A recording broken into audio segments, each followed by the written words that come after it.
Before we start today's conversation, I want you to picture something. Imagine growing up on the West Side, walking the same streets every day as a kid, riding your bike down roads you knew by heart, knowing every neighbor, every corner, every shortcut home. Now imagine leaving that neighborhood to chase opportunity, working hard, going to school, building a career that takes you all the way to Washington, D.C., even working at the White House, and then spending years in California continuing that journey. And after all of that, all the success, all the experience, you choose to come back home. Not to a new neighborhood, not to a different city, but to the same house you grew up in on the West Side. Because home matters, community matters, and the place that raised you never stops being a part of who you are. One of our guests today, attorney Louis Escareno, has lived that journey. He grew up on the West Side, left to build a career serving all the highest levels of government, and now he's back, living again in his childhood home, seeing firsthand the same streets many residents say still need attention and investment. So today's conversation isn't in theory, it's personal. We're talking about the streets people drive every day, the sidewalks families walk on, and the responsibility local government has to serve the community that built this city. Because when the community speaks, we listen. Let's talk about it. Welcome to Let's Talk About It, powered by Prensa Texas and produced by JMT Media, New York City, and JMT Studios, Texas. I'm your host, Yvette Tello. This podcast exists to help our community understand how local government works and how decisions made downtown affect our everyday lives. Today, we are focusing on the streets of the West Side in District 5. Joining me is my co-host, Jaclyn Tacoronte. Thank you, Yvette. And today's timing is actually perfect because I spent the day and this morning at City Hall with our guest, Louis Escareno, attending the mayor's hearing where council members discussed censuring the mayor over language used in a private conversation. While that discussion was happening downtown, residents on the West Side continue asking why safety concerns are in their neighborhood, including streets already approved for repair still haven't been addressed. That contrast is what many people in the community are talking about right now. So joining us today is attorney Louis Escareno, who is also one of the founding board members of Prensa Texas, helping us understand how the system works. And Bernie Cantú, a lifelong West Side resident, bringing the community's perspective. And thank you both for being here with us today. Thank you. Okay. So for people who don't live on the West Side, help us understand what our neighbors are dealing with every day.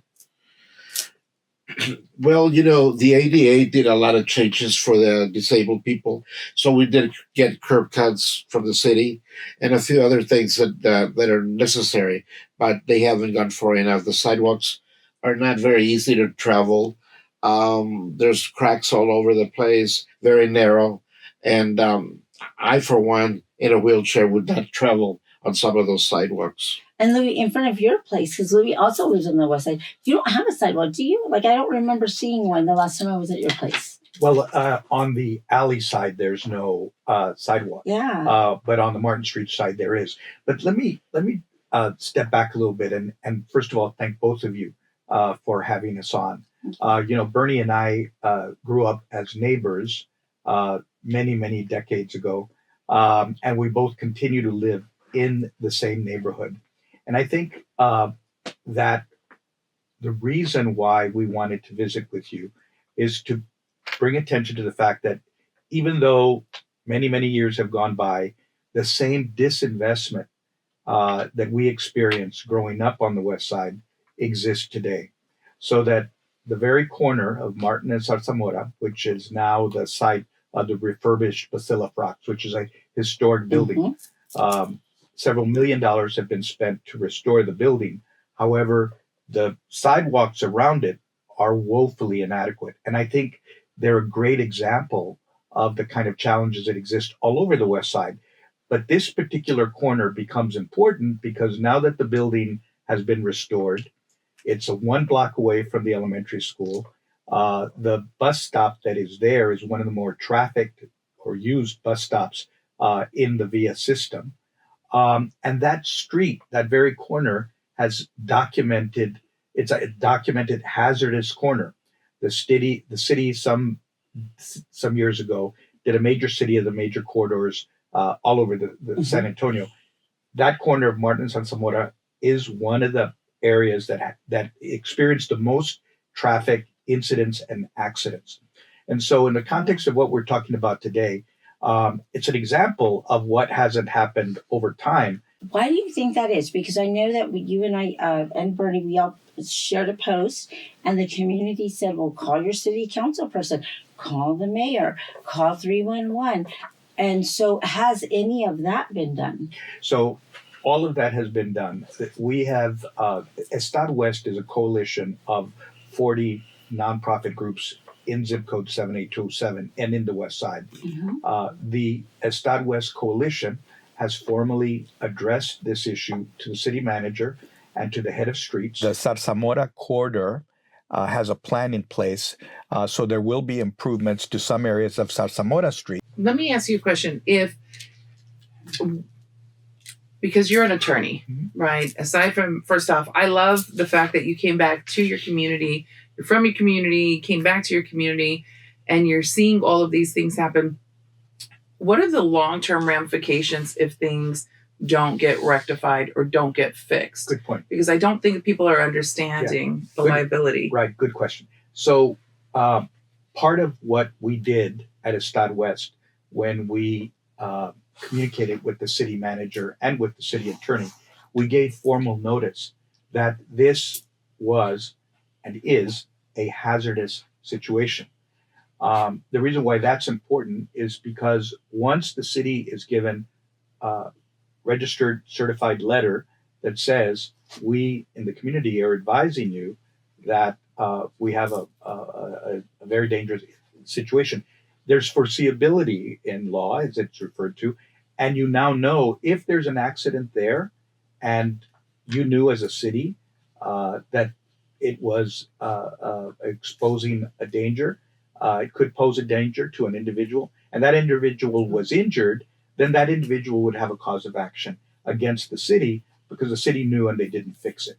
And that's why I thought when they received that notice, as a lawyer, I thought, well, somebody's going to kick in and they're going to address it. But it hasn't happened, unfortunately. Isn't that exactly what happened today? So the mayor was I was just about to mention, because there was a fire marshal that said, we can't let this club open up because there's a safety issue, just like what you're saying. And then all of this mess happened. So this is like not okay. This is okay. And we're still, nothing's getting done is the point. People have been hurt, Louis. I know they've had to have been hurt there. This has been, so Bernie, my question to you is this. Since you've been there, what have you seen improve? Even in my neighborhood, I wouldn't roll around the block because of the sidewalks. That VIA will cover the full the fund that exists for this kind of corner it is what would cover the cost, and VIA within its budget would also cover the bus shelters, the bus shelters that like need the to covering and everything. Good, perfect. Wow. Okay, So it sounds like there's an opportunity to have a safe space for people to be able to wait for the VIA bus transportation. So what's the holdup? We did post this on social media, and there were a lot of people in the community that were, they were aware of it, but it's almost like we get used to things and we just allow them to be done because we get used to them. And then when I put the article up, Louis, that you wrote so eloquently and explained it very well, and then Bernie, your post, people are like, hey, so what can we do? What do we there's been a lot of support. Call your council person, call the mayor, let's do this, let's do that, and write letters. And some people didn't know what to do. So my questions are, what can we do? I think we should step back a little bit because there's one thing that is true about this neighborhood that I think may be part of the problem. Number one is we don't have a neighborhood association that represents that area. The closest neighborhood association is Prospect Hill Neighborhood Association, and Mm-hmm. I'm not sure they're very active. Mm-hmm. And the other one is the Historic West Side Neighborhood Association, which is further down on Guadalupe. Then comes the Thompson Mm-hmm. Neighborhood Association, which is further down Mm-hmm. on Zarzamora. But this immediate area doesn't have a group of residents that meet formally to sort of look over and express Absolutely. concern. So, in all fairness to the council person, the question becomes, well, who do you interact with, right? But that said, I just think reason should prevail, right? Absolutely. Because a reasonable person can see that the sidewalk on Zarzamora is only 4 feet wide, Mhm. and a reasonable person, given the amount of traffic, would say that is a very dangerous place. So it's in that context. I understand that there's no neighborhood association, but I think reasonable people would see what the problem is, given the changes that are occurring at that building, You know, and would agree, since there's funding and since there's a solution that's been offered by VIA, that the city and VIA should step forward and do something. I didn't even realize that the West Side had a homeowners association, right? So I got to learn that through you, Louis, when we were over, when after Shirley had stepped down, and I got to meet this wonderful individual that was running for office. Unfortunately, he didn't win, but he explained a lot to me. And he was the president of the HOA, and I was like, what? So I work with HOAs because I own a construction company. And I will say to you, I almost disagree, because I work with HOAs that are on the north side of town, and maybe like the nicer areas, and it doesn't make a difference. The HOA doesn't have to tell city council, we need a sidewalk or we need these potholes repaired, because if a citizen says it, it gets done. What I heard from this individual, the president that I don't know if he's still the president or not, but he was so well versed and informed. He had to work like 3 times harder than any other president did, and because he was on the west side. That was Rudy Lopez, by the way, and Rudy right now is on the Edgewood School Board.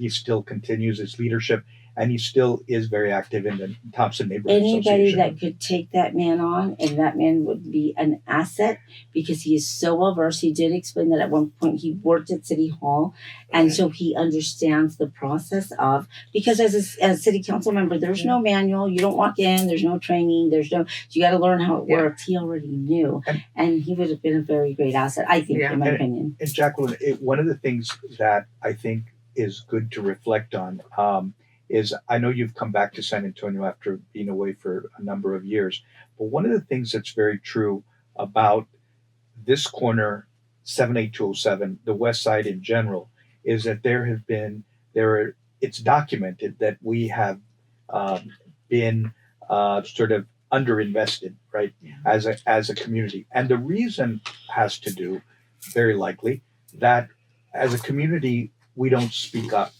or we don't have an organized group of folks that vote regularly and that express their concerns and go down to City Hall. It's an area of great need. That issue and that effort needs to be tackled. And this morning, the mayor, to her credit, announced a voter engagement commission that is going to really work at trying to encourage communities all around San Antonio, but especially an area like 78207, the West Side, encourage people to participate, to vote, and to do the kinds of things that need to bring attention to the issues and the challenges that exist in our community. That's a bigger discussion. Yeah. So I really appreciate that you all are creating the space to, one, bring attention to a very specific problem, the corner of Martin and Zarzamora, and to help us in the community find a solution. But the other is, by engaging in this conversation, you are making our community, you're empowering our community so that they know what they can do to correct some of the things that, other than this, that may be going on in their backyard or in their neighborhood. So I really applaud what you're doing and what you're doing to try and resolve this. At the end of the day, God forbid something happens at this very corner that we're talking about. Somebody could get hurt or worse. At the very least, no one can say that we didn't try to bring it to the attention of the city and of VIA, because at that point it's too late. Yeah. And that's exactly how I feel following up from this morning's meeting at City Hall. I feel that, certainly there were words exchanged, but the premise of the conversation was really about public safety. Mm-hmm. Something could happen to, of course, a beautiful institution. And I'm talking about the Bonham Exchange. But when the fire marshal and the chief fireman says, hey, we have some issues with the capacity of the building, the safety, that's the same thing. So as you're talking about that corridor, the safety of a person, and God forbid something happens to them, who's responsible for that life or lives that could potentially be lost? Where's the liability in that? And also the preventative measures. You raised it and you just underscored it. Now, what most people don't understand about the origins of the debate, the censure vote today, for example, and the origins were that the mayor and the councilwoman for that district were having a spirited discussion about what to do with the fact that the Bonham Exchange doesn't have a sprinkler system, and that they have been repeatedly warned over time about the need to address that. For people that don't know, those in the audience that are listening to us, the Bonham Exchange is a very popular nightclub. And on a Friday or Saturday night, it is hundreds of people are in there. God forbid there is a fire or there is some sort of incident. We're looking at a situation where we could have many casualties if there's no sprinkler system and there's a fire, for example. Now, the mayor was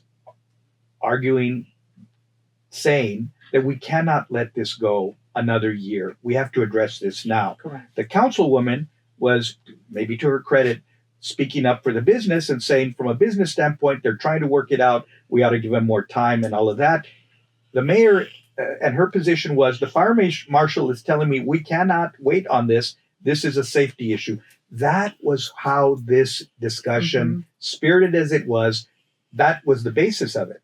And most people don't understand that that's what was going on. Now, let me just tell you, if the mayor, and she has apologized, drop the F word.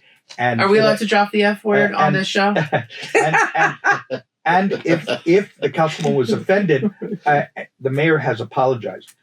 But the mayor, her job is to think about public safety. As both of you represent. And also, don't you think it's also about the liability? It is her job to protect the city from a lawsuit, because that money that's going to get paid because of something, God forbid, something terrible happened, exactly right. That was her job to do. Right. And for me, and sure, she's a district, she's a city council member representing the district, but that's still her boss. Yes or no? Am I correct? That's the tier. If the mayor, and I don't want to offend anybody, but for example, I think if you're drinking and driving, you're causing a hazard, and that's very dangerous.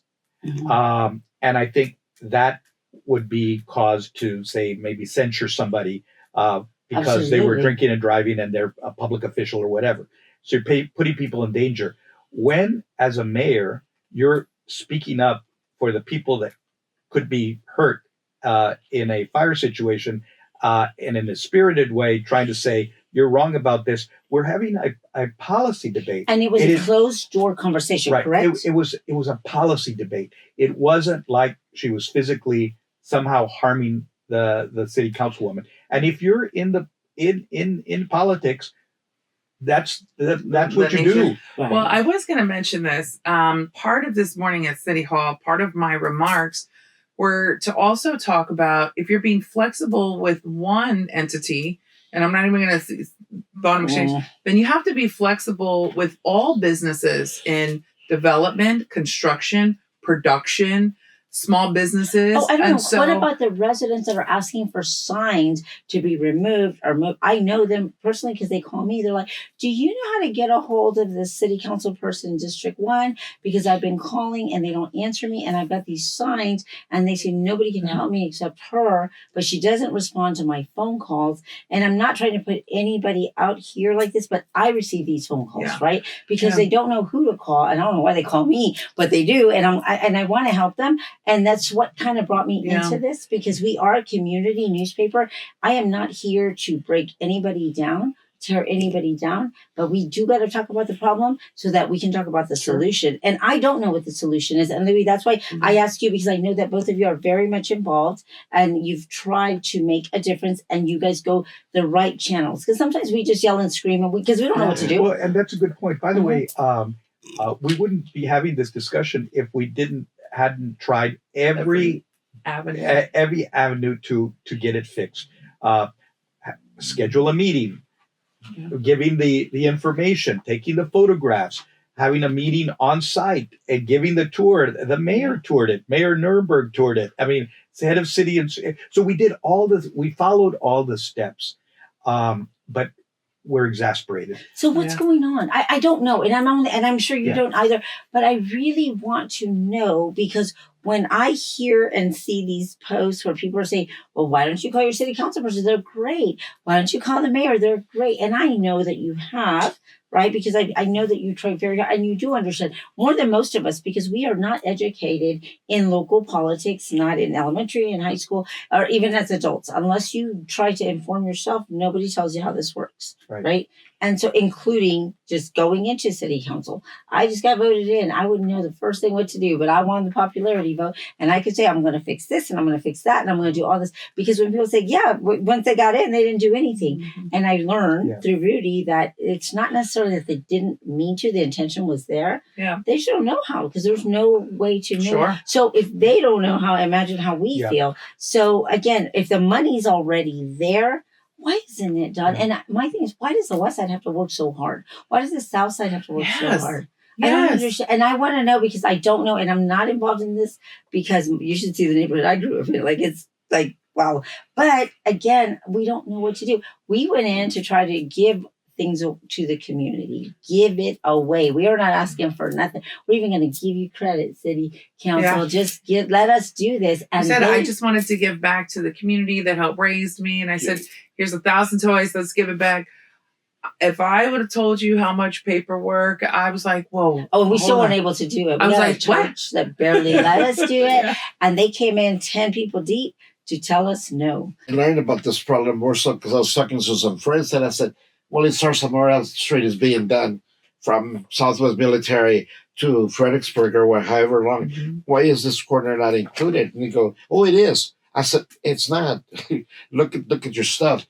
Because they thought it was going to be done along with all the other intersections or whatever. Which makes sense. Well, so did something just get missed? Yeah. And I know that it's not a cost to the city. And unfortunately, years ago, they used to have a handicap access office and a real strong advocate to look at those things and get the city to do something. They don't have it anymore. Mm-hmm. That I know of. Isn't that a big thing? Like, especially like a disability act, right? Because we put things in place to protect people that are disabled, and I have seen some things that have happened, terrible things, not on that side of town, but on other sides, because there was nobody advocating for disability. Somebody in a wheelchair, I remember it was a fire truck that caught, the fire truck just didn't see him. Not only the city employee, but they had a whole committee that represented all the disabilities in that group.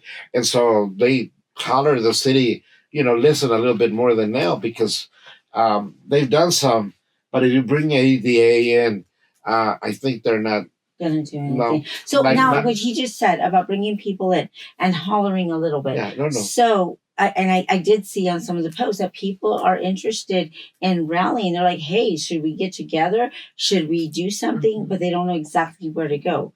And I've gotten the phone calls. I've gotten the posts where they're like, hey, I'm at home all day. I don't work. I could make phone calls. I could do, but I don't know who to call. I don't know what to do. Sure. In this case, mm-hmm. I think calls to the city councilwoman that represents that area, which is District 5. It's Terry Castillo. You can call her office and ask the question, why hasn't this issue been addressed?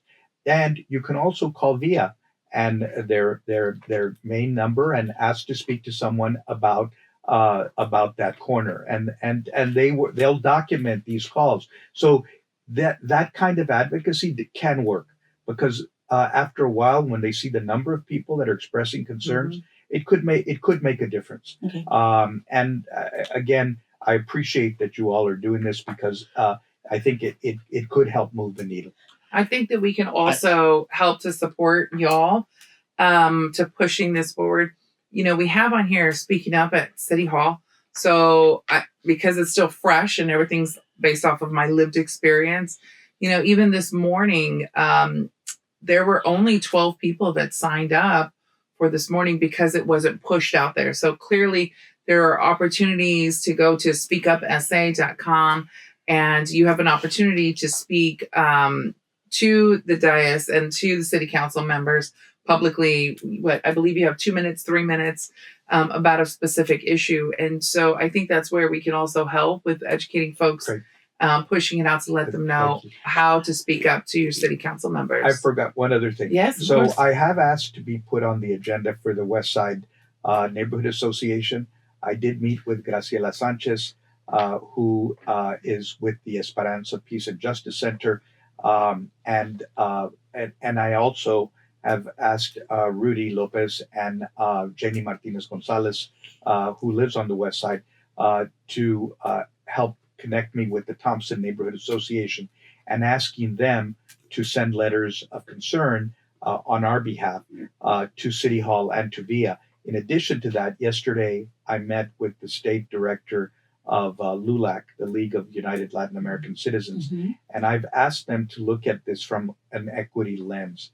We have a neighborhood in the Mexican American part of town that has a very serious issue, and they are willing to weigh in and to express concern as well. So I think hopefully with a combination of these groups that represent neighborhoods and the Mexican American community, that we can get the city and VIA to act. Several of the speakers you included at City Council this morning did point out that we have so many other more pressing issues. Hello, what are we talking about today?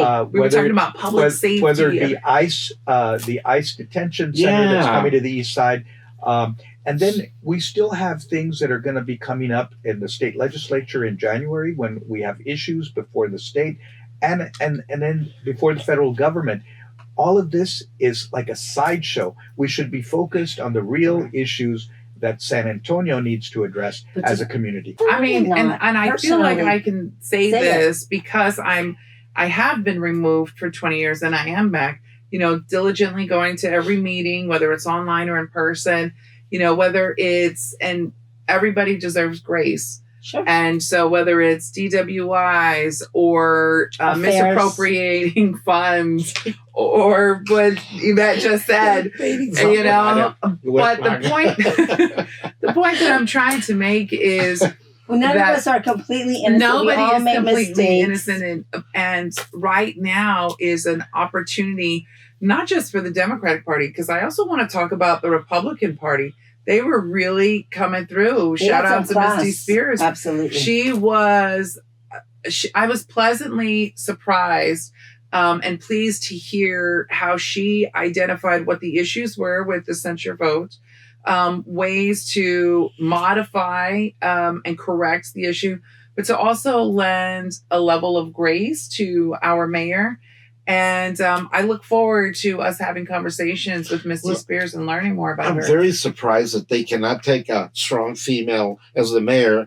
And must be some other issues, because from day one, they've been ridiculous. It don't matter if she says yes, you say no. Left, you say right. But somebody in the audience made a comment this morning. They said, this is Military City, USA, but you don't want military leadership. And I thought, wow, can I put that on a bumper sticker? It makes a lot of sense. Yeah. And because I'm very disciplined in my business approach, when I see Mayor Jones presenting policy and direction, I'm like, yep, because but I can see how parts of the community are like, oh no. I'm like, okay, so do we need to have a concha and a taco to talk it out? Maybe that's what we need to do. Because I'm all about the panadusa. You know, I've had a lot of tortillas. But a lot of that, I think, it's some of the council members is thinking future positions for them. And there's been that bickering because I think, and I may be wrong, but for my friends think also, is that some of them are leaning towards wanting to have the opportunity to run. The crabs in the bucket effect, right? So Crabs we break each other down. We, you know, when you put a crabs in a bucket, they climb on each other, and guess what? Nobody rises. And that is, so when one of us loses, we all lose. And I am not saying that if there is something detrimental that we need to address, we absolutely should. You're elected to do your job well, and maybe you will 4 years from now or will never rise up to be the mayor.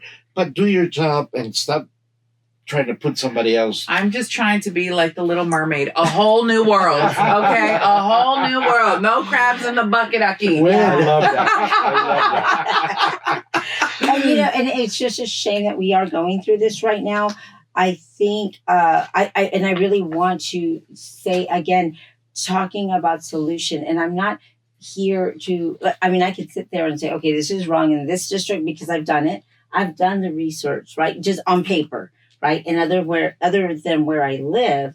But I'm glad you guys are here and willing to speak up because it's hard to talk about it, right? It's hard to even think about it because we get so used to things being already like that. It's been like that since you left, and it's still like that. Because if I just came on here and decided to make that statement, I couldn't say that firsthand. And you guys can, because you've been here your entire lives. They were best friends since they were little, and they take a lot of pride in where they're at, because you can go away and you can choose to go anywhere you want to, but you decided to come back here and invest in your own. But you're willing to invest, but the city isn't, and that's the problem. But then let's talk about investment. That goes into the education of the city budget. I mean, the flip side, because I love strong Latinas, right? Yeah. I may not agree with everything, but I do love strong Latinas in leadership. And a part of me wonders, maybe they don't have the resources to properly address what's happening in the neighborhoods and in the pockets. And if that's the case, then maybe we really need to take a look and a lens with a microscope of budget. No, the budget's there. The money's already allocated. We're not even on that point. So I think part of, and you're touching on this. So there is a process for identifying infrastructure projects and their capital improvement projects. And if you talk to the council folks, they will tell you that Zarzamora has gone through that process. The problem is that this corner was left off, and I'm not casting blame. I'm just saying we need to do a mid-course correction, and we just need a little amendment, right? We need to acknowledge that it was left off for whatever reason. But we have the money for it. But there is a fund that you can avail yourself of, and you can fix it now.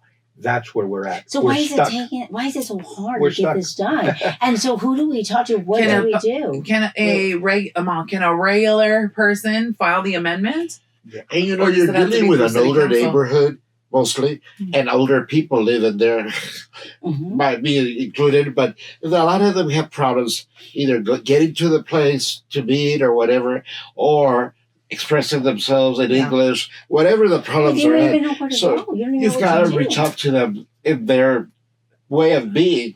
And I do, because I belong to a church that's right in the middle of the neighborhood. And I go to church there in Spanish because I enjoy the Spanish Mass. But I'm like, you look around and, most people have a lot of difficulty moving around. Yeah, they can't make it there anymore. Absolutely. But even, while you were also in D.C. and being in New York, one of the things that I learned from my mentor, who's the Honorable New York City State Senator Diane Savina, who helped push the Marriage Equality Act, she said, you have to go and meet people where they are at. Yeah. She was like, you cannot talk here, you cannot talk there. Right. You got to be out in the streets, out in la gente with them, talking to the community to really see what they need. The city used to do that. I remember when I worked down there years ago, I didn't go back to the city, and so I... Well, once again, I want to thank you all for having us on your podcast. Thank you. For being leaders in bringing this issue of the corner of Zarzamora and Martin to the forefront. This is what I call a good guy issue because there's not a downside to fixing it. You'll only make it safer, more accessible, and you'll make it better for the people that live in the west side and at that corner. Absolutely. And I thank Yeah, you, no, Louis thank and Bernie, you. for being here with us. And I want you just on that note to know this. Everybody matters, right? Like to us. And so La Prensa is a different platform. It is a community newspaper. And there are so many issues that we need to talk about. And this may not be headline news for anybody else, but it really should be for us and it should matter. And it does matter. Know that it does matter to us. And we're here Well, to make a I difference. think people are interested. I'll tell you what, we did a little video on Zarzamora and Martin Street. Oh, yes. And I got a call the other day. I think you told me or somebody else told me that over 400 people have looked at it. Hi, Bernie Cantú. Oh, yes. And I'm getting comments like, you're the voice. Go ahead and I love it, love it, Yeah. love it. As someone who's lived here your whole life, do you feel the West Side is being heard? And what would you want leadership to understand about your community? it's getting a little better. I was gone a few years also. I went to school away from here and then came back. But I see some changes. What I've talked to Louis and other people is the elderly people need help legally on how to transfer their deeds into whoever they're going to do it because they die and nobody This owns the isn't perfect. property. Mhm. And then they fight for it and nobody owns it. So it's a vacant, ugly house sitting there. So we need to address some of those things still. Okay.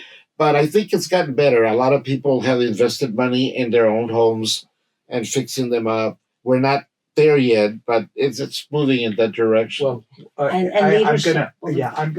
I'm gonna beg to differ just a little. Zip code 78207. If you look at the stats, the data, you'll find that 48% of the people that live in zip code 78207, which includes this area, live under the poverty line. So we really haven't changed that over a 50, 60-year period. It's a very poor community. That's number one. If you live in zip code 78207, your life expectancy is diminished by 20 years compared to other parts of the city of San Antonio. 78207 is number one in diabetes, number one in hypertension, number one in obesity, and I could go on and on. The issues that Bernie is talking about with respect to home ownership, there's a lot of changes going on. The University of Texas, San Antonio is moving west. And so we're experiencing the beginnings of what could be a lot of gentrification. A lot of people may be priced out of their homes. So finding strategies to mitigate that becomes important. And I'm proud of Estad West, the organization that I'm a part of, that is creating that strategy so that people can stay in their homes, they can have their deeds transferred. All these issues that Bernie just raised could be addressed in addition to addressing that disparity that I just mentioned. So I don't want to be overly negative. I still think we have a lot of work to do in zip code 78207. And the reason why it's important, a year and a half ago, 2 years ago, the Texas Monthly did an article, and the headline of the article was, "If San Antonio is booming, why is it so poor?" And it raised some really, really troubling issues about the history of segregation and discrimination, and described how we came to be in 78207 where we're at. So what does that mean? What it means is that if you're a leader in the city of San Antonio, like Mayor Jones, for example, it is important to ask the Spurs, for example, if you're going to build Project Marvel, we also need to address the concerns of the people that are going to be in part paying for that development. Sure. And paying for it in some way. For example, if you create a TERS program, you are taking money that might have been used for affordable housing, for example, which is sorely needed on the west side of town. Well, that's not going to be there anymore. So if that's not going to be there anymore, what are we going to do to address that? Because we need to do both. We need to do the economic development that the city wants, but we also need to address the needs of the most vulnerable and the poor, as the mayor would say. And that is why she has been adamant about making sure that whatever deal we have with the Spurs, that it includes a benefits package that addresses affordable housing, childcare needs, and the issues that we just described. So while I don't want to be overly negative, we have a lot of work to do for zip code 78207 in particular. And I'm hopeful that as we work with the mayor and with this city council, that those issues will be addressed more aggressively than they have to date. So without saying that it's negative, because I really want to say this, Louis, I don't think it's negative. I think the problem is that we don't talk about it, and we don't know exactly what you just said and the way that you explained that. And you're absolutely right. There is a lot of work to do, but we don't even know the beginning of what and why. You know what we heard? We heard media, and I'm part of the media, and I'm so, sometimes I don't even like to say that because I don't want people, oh, you're the media? Because that's it. We don't trust our media because they're all lies and and I hate that because I don't even want to say, I'm like, well, we're a little bit different because we're a community paper, right? So we're not about that because I stand on this side, not on that side, okay? Yeah. And I'm not saying that I know everything, but I know what I hear and what I see just as a community member. But what did we hear about the mayor? The mayor don't like the Spurs. And you don't say that in San Antonio because we love our Spurs, right? Absolutely love it. But that wasn't what it was about. We're going to lose the Spurs, by the way. Yeah, but look at that choice. We're going to lose them. Yeah. And she's the devil because she don't like the Spurs. And it wasn't about it never was. But that's what we do. Conversation, right? Without knowledge. Sure. Just like the mayor, she said this. She said the F word. Oh my God, because everybody on city council is so sweet and innocent, right? And it's like, and then it turned into, I don't know, because if we got into something in our office, it's internal, right? Unless it was on video, it was during a city council meeting and it was public. Okay, well then it becomes everybody's business. How did that happen? How did it become that conversation became that? Because that should have been secondary to everything else that's going on in our city right now. And I'm not putting any of you trying to throw, this is my personal opinion. This is not yours. And I don't want to put any of you in that. And I know sometimes it's uncomfortable saying these things, but it is how I feel. And it really does bother me. And I say this not as a member of the press. I say it as a community member who doesn't even want to know. That's your business. Let me deal with my business. But I can't because I got to listen to all of this stuff. And so that's where we're at. And I appreciate you guys so much for being here. And I just want to say that this is where we are at. And it is about the solution, not about the problem. I'm not here to trash city council, not our mayor. I'm not saying, oh, our mayor's the best thing ever or the worst thing ever or city council. None of that. The idea is like, let's work together. Let's fix it. Because I feel like this is what we've talked about today. Yeah. The takeaway from this is that we need to unite. Okay. Even if we don't agree on everything, we don't have to. But I think we can all agree that this is very important and that we are all very important and that we need to help each other get this done. Let's start somewhere, and let's hope that we can start. I'm going to call the staff member to our council lady and request a phone call back in a couple of weeks and see what the answer is. And any day they want to be here, we are open to speak about it because maybe there's things we don't understand. Right. But you know what we don't know? We don't know anything because they have not returned a call. Well, the staff members, they should return calls at least. Absolutely. I know she must be real busy, but the staff members should be able to call you back. Well, Bernie, it has been an absolute pleasure meeting you and getting to like really know you. Louis, I always enjoy our conversations about my friend says politics. I always enjoy our conversations about politics, but community, because I think they go hand in hand. You can't have one without the other. Great meeting you. Yes, too. absolutely. Or seeing you again. I'm sorry. But because I know, right? But luckily, we have learned over the years through history and time again that change doesn't just happen at City Hall. It happens within the community itself. And so I'm Jaclyn Tacoronte with JMT Media in New York City and here now in Texas JMT Studios. And we're super grateful. Absolutely. Thank you, Yvette, for having us. Thank you for being here. Absolutely. Absolutely. This is Let's Talk About It, where your voice does matter. Thank you.